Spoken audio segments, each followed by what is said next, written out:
वर्णन किए नारायण उसकी बड़ाई करते हैं जो दुर्गा कवच का पाठ रोज करते। स्वयं भगवान हरि उसकी बड़ाई करते हैं जो नित्य महादेव द्वारा कहेगा इस कवच का पाठ करेगा शीघ्र देवता उसके ऊपर प्रसन्न हो जाएंगे।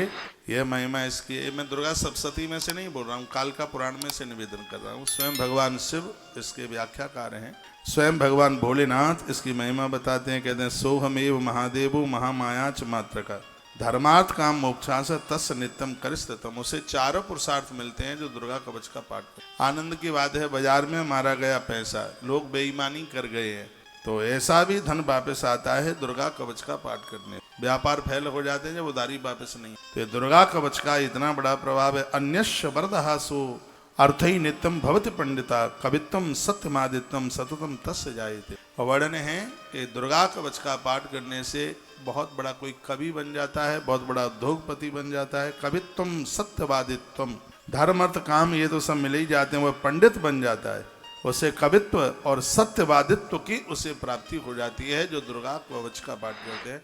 दुर्गा कवच का पाठ करने वाले लोगों की वाणी सिद्ध हो जाती है, उनके मुंह से अंदर से कोई असत्य बात नहीं। ये दुर्गा कवच का इतना बड़ा प्रभाव है।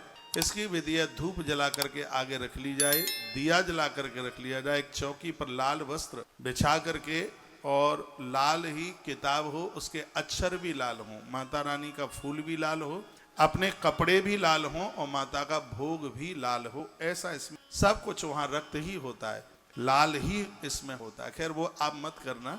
इसमें तो ये लिखा है कि जब आपका अनुष्ठान पूरा हो तो उंगली में थोड़ा सा छेद करके और रक्त माता रानी को दिखा देना, उसके ऊपर लगाना मत, बस ऐसे उसमें पिंच कर दो, उसका होगा कोई कारण। अब मैं तो वहां तक नहीं जा रहा हूँ कि क्यों रक्त दिखा दे, हमें क्या मतलब से। जब शंकर जी कहते हैं थोड़ा सा यहाँ उंगली में पिंच कर दो हल्का सा, जैसे वो डायबिटीज नापते हैं ना, तो उसमें यूं ऐसे सुई का झटका लगाते हैं तो उसमें से हल्का सा खून ब्लड बाहर चल के आ जाता है, ऐसा ही होता है। तो फिर उसको ऐसे मसल के यूं वर्णन है इसमें, सब इसमें लाल ही लाल है। एक बार जयकारा लगाइए बोल भक्त वत्सल भगवान की, हनुमंत बलवंत महाराज की। अन्यस्य वरदः सोर्थै नित्यं भवति पंडितः कवित्वं सत्यवादित्वं सततं तस्य जायते। अब देखिए, अब मैंने रक्त निकालने की बात कही, अब आप चक्कर में पड़ गए कि इसका मतलब क्या हो सकता है। इसका मतलब यह हो सकता है कि हथियार के द्वारा उस व्यक्ति का मर्डर नहीं, टुकड़े नहीं, उसको इस प्रकार से कोई हत्या नहीं कर सकता जिस टुकड़े टुकड़ दे। उसमें इस बात की विवेचना की गई है। कवित्व की तो प्राप्ति हो ही जाती है, वह व्यक्ति अडिग हो जाता है, निर्भय हो जाता है।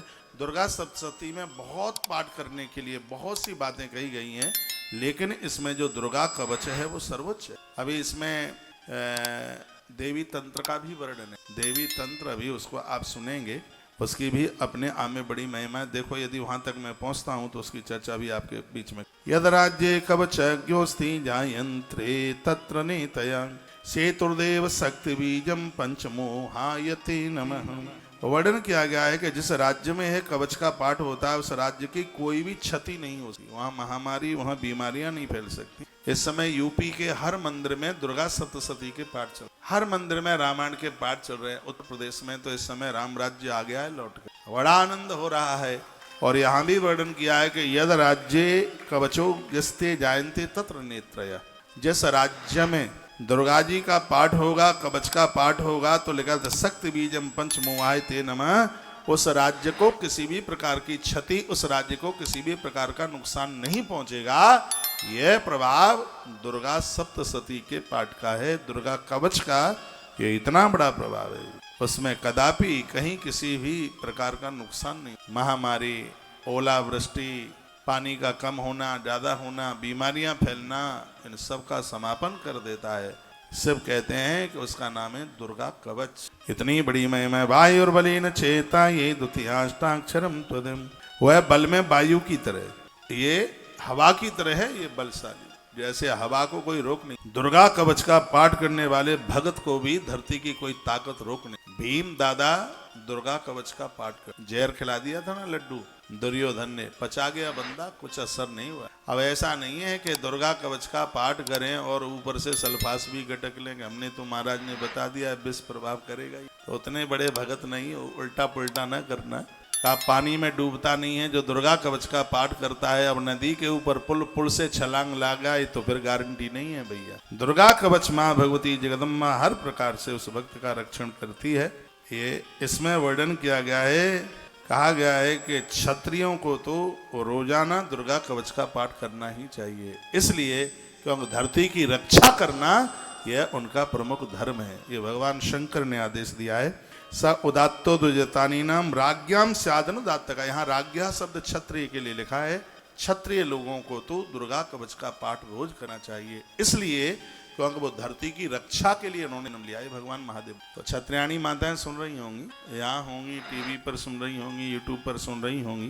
तो ऐसा उदात्तो दुजाति नाम राज्ञाम स्यादनुदात्तकः। राज्ञाम यानी क्षत्रिय। तो भगवान महादेव कहते हैं क्षत्रिय गणों के लिए मृत्यु लोक में वरदान उतर के आ गया, उन्हें तो जरूर करना ही चाहिए। तो वैसे सबको करना चाहिए। भगवान शिव कहते हैं उन्हें इसलिए जरूर करना चाहिए क्योंकि वो इस धरती पर रक्षा करने के लिए आए। जो भी भाई बहन अपने बच्चों को मिलिट्री फौज में भेजना चाहते हैं और उनका सिलेक्शन नहीं हो पा रहा है, तो दुर्गा कवच का पाठ शुरू करा दो। शंकर कहते हैं दुर्गा कवच का पाठ करने वाला व्यक्ति धरती का रक्षक